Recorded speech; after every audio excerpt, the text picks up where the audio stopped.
Magandang araw po sa iyo, ma'am. So ito po yung ating sewing machine na i-demo para sa iyo. Okay, so ito po siya, ma'am. Ayan, isasaksak niyo po dito yung ating wire na kulay black. At itong wire natin dito, meron po saksakan sa gilid po, ma'am. Okay, so ito po siya, ma'am. Then ito namang outlet natin, isasaksak natin dun sa regular outlet natin, ma'am.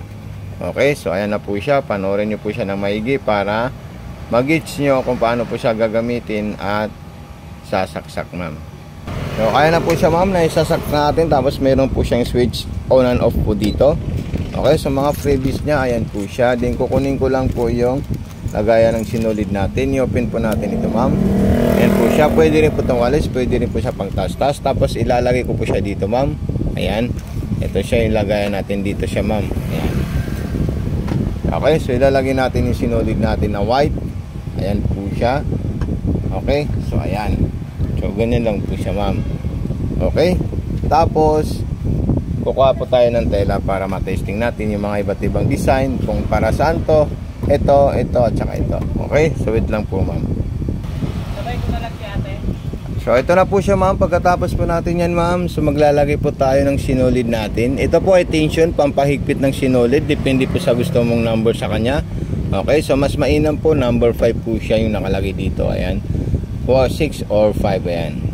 Okay, tapos ito po yung sinulid natin. So ganyan lang po siya kadaling gamitin. Din may number po tayong naka-clear po dito from right to left. Ayan, so number 1, then number 3, then number 4, may hook po doon na maliit na bakal in personal. Then pagkatapos number 5. So ganyan lang po siya, ma'am, kabilis ilagay. Tapos ipapasok mo po siya sa butas ng karayom po, ma'am. Ngayon, gagawin ko lang yung automatic shooter niya para kung sakaling mapag-aralan mo po siya, ma'am, para sa mga malalabo yung mata. So ayan po siya, ma'am.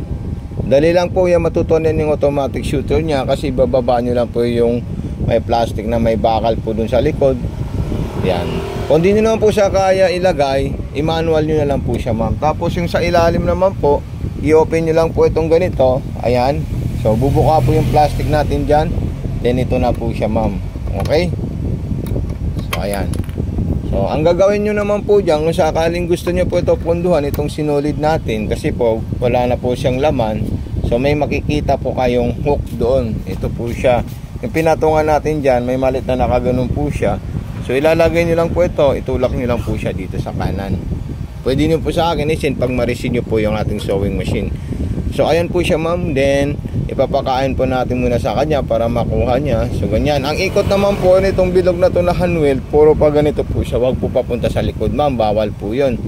So ayan po siya. Okay.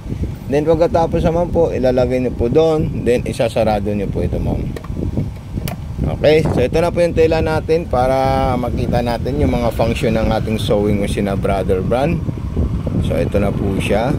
Ayan. Then unang-una mag-i-step po tayo ng 1, 2, 3. So pang manipis yung 1. Ayan po siya, ma'am. Okay. Button start po ito, button stop. Then ito naman speed control kung beginner po kayo. Then number 2 is pang cotton. Then yung number 3, depende na po sa tela kung alin po yung gusto nyo po, mga ma'am, na stitches. Okay. So pare-parehas po yan, puro straight line yung pasada niya. Yung 1, 2, 3, nagdidepende po yun sa tela. Okay. So sunod natin is yung double stitch or yung edging at saka double zigzag. So ayan, ito yung double stitch natin, yung number 4. Tapos yung pang edging natin, number 5. Pwede natin bilisan siya. Okay. So ayan. So mabilis na po yan, ma'am. Ayan, oh. Umalog na po yung cellphone natin sa bilis niya. Okay. Tapos ilagay ko lang po yan sa medium. Ayan. Number 6, ayan po siya, ma'am. Ayan. Lahat po yan gumagana at nagpapangsyon. Apo. Pwede ka naman mag-request sa akin kung sakaling dumating sa inyo, basag po yung makina, hindi po siya gumagana. Basta wag po mawala yung ilaw niya at saka wag niyo po siya isaksak ng direkta. Kaya meron po kaming binibigay na ganito para safety po yung sewing machine na manggagaling sa amin. At hindi po siya maaaring maging sira or masira sa biyahe or masira galing dito dahil napaka-secure po siya, ma'am. Okay? So maraming salamat po sa iyo. God bless po and more power po, ma'am.